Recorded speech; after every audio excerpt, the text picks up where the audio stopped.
Over the past 2 months, I've had the privilege of exploring two of the most famous dishes from Southeast Asia, beef rendang and coconut-based Thai curries. And through this process, I discovered one of the most versatile, powerful ingredients: thick coconut milk or coconut cream used in both the coconut-based Thai curries and beef rendang. It has the ability to act as the cooking medium by providing the cooking oil. It makes a dish extremely rich and creamy, but not heavy. And when one chooses to, it provides an amazing, nutty, roasted coconut flavor, which was showcased beautifully in the original beef rendang recipe. And through the journeys, I've also got to know a few of these vibrant Southeast Asian ingredients much better. The lemongrass, the galangal, the kaffir lime leaves, all of them extremely bright and extremely sharp. And I thought to myself,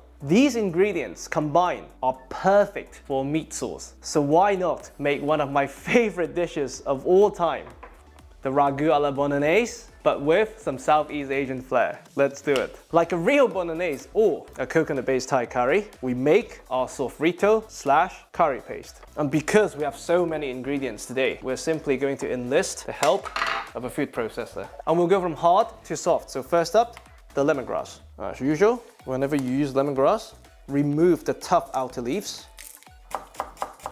We stop once we get to the green bits, but today we keep them because they go into the sauce in the beginning to infuse. Next up, galangal. As usual, it's important to remove the tough outer skin. Again, we keep the offcuts. A bit of ginger against the fiber. The garlic we'll crush later because I want the fresh, vibrant garlic taste. If we add it now, A, it will burn easier, B, all we get is the roasted sweet garlic flavors. Carrot, this we just rely on the food processor. For me, this is always the hardest part of the bolognese, when you do it by hand. A shallot, we're using banana shallot, so it's a compromise between the two regions. Both this and the carrot would provide a wonderful sweetness that would balance the chili. And later on, the fish sauce. And fish sauce really needs sweetness to balance. That's why sugar is so often used in Thai cooking. 2 fresh chilies, 1 red, 1 green. And as usual, we remove the seeds because they add very little flavor. So if you want it spicier, add more chilies. By the way, if you have a very powerful food processor, you can probably skip the last 3 minutes of this video. Now, technology time. I always struggle to put the top on. If anyone has a tip, tell me in comment.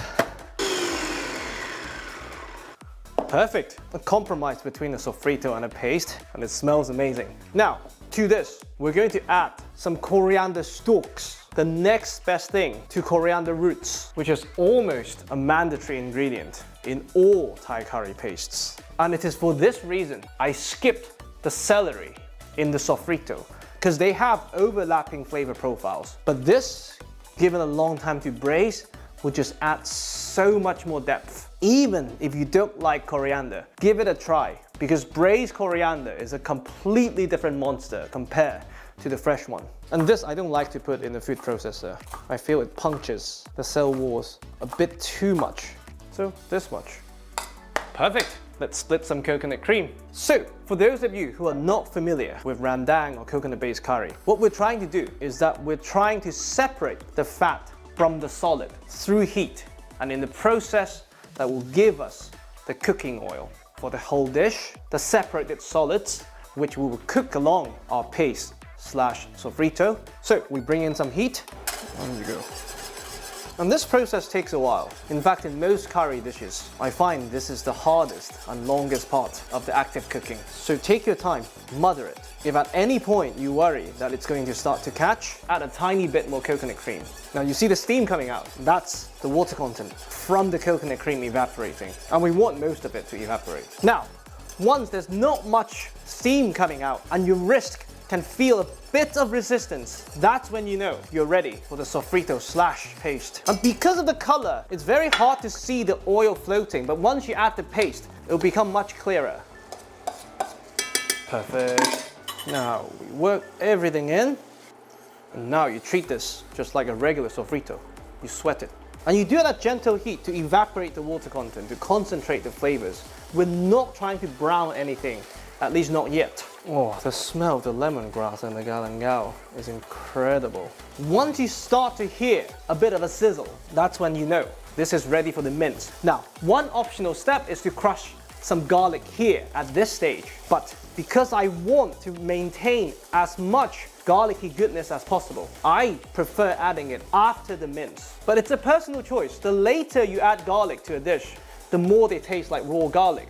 The earlier you add garlic, the more they taste like roasted garlic. So play around and see which side of the spectrum you land on. For us, we wait a bit, but the mince now goes in.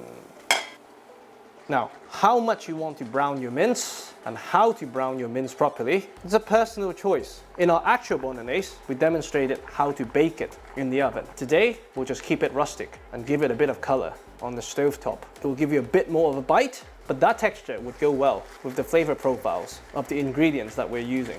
Now, after about 10 minutes of mothering and stirring, the beef has had its time to evaporate most of its water content. Its fat has now been rendered with the coconut fat, and the smell is incredible. And that combined fat is now gently frying the combined mixture, browning it in the process, developing deeper flavors, causing the Maillard reaction, which is what's going to make the meat taste meatier. And at this stage, I'd like to add the crushed garlic.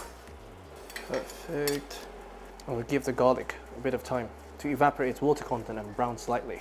Now, once this sizzling is becoming more intense, we introduce the umami bomb, tomato puree.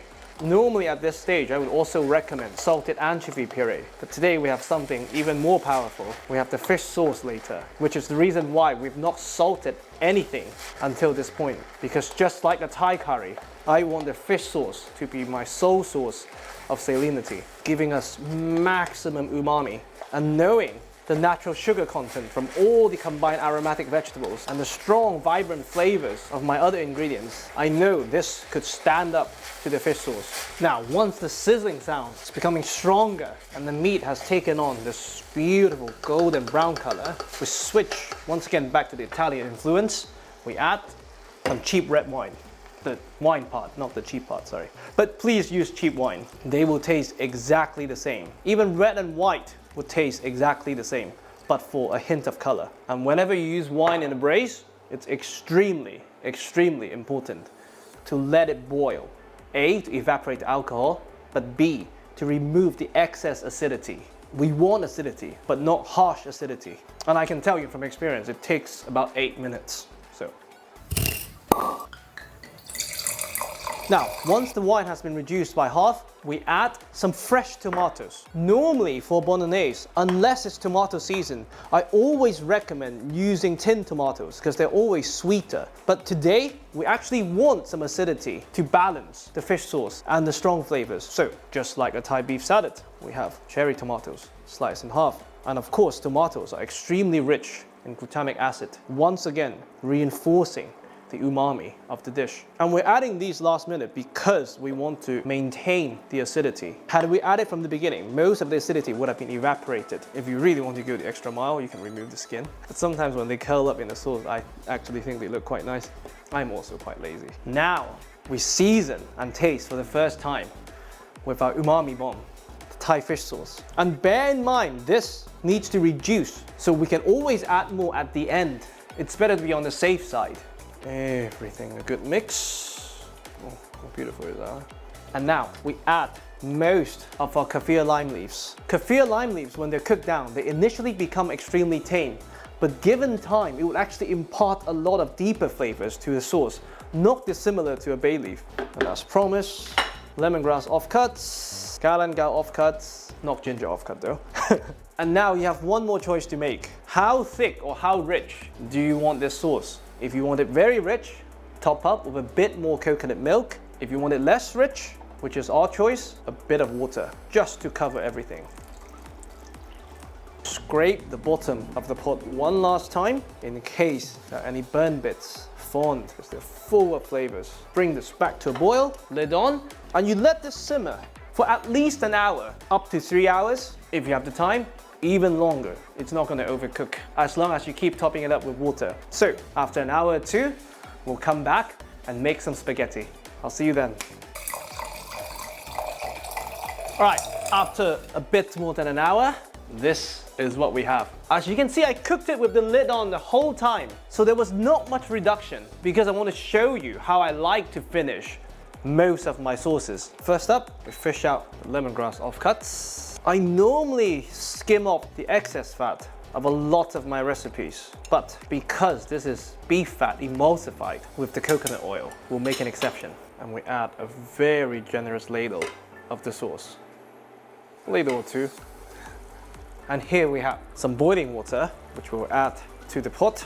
And we simply treat this as the cooking liquid for our spaghetti or any other pasta you want to use. This would allow the starch content to release into the sauce, thus thickening the sauce, and for the sauce to better cling on to the surface of the pasta, given the increased face time together. It is how I like to cook almost all my meat sauces. And for meat sauces, I always prefer dry pasta because it enables me to use this method. And you treat this like you would a risotto. You consult the packaging to find out how long does it take to cook them through. For the first half of that duration, as long as there's enough liquid, you can almost safely walk away. But for the second half, you stir vigorously to release the starch, but to prevent them from sticking together too much at the same time. So, a bit more water. You can add more cooking liquid as well if you want a more intense flavor profile. Since it says 10 minutes on the packaging, I know for the first 5 minutes, I'm okay. All right, after 5 minutes, that's when the real work begins. Continue topping it up, and we just picture ourselves making risotto. If you're using a high-grade spaghetti, by this point, the spaghetti should have taken on the color of the sauce on the surface. But unfortunately, today we have a supermarket version. It'll still be tasty though. Now, we taste. For me, we're approaching al dente. So all we need to do is reduce this down to the consistency that you desire. Perfect. Stove off. And one more finishing touch. Just like many Thai recipes, we introduce some lime juice at the very end to balance the strong and intense flavors and to bring some brightness back to the dish. And now we can plate.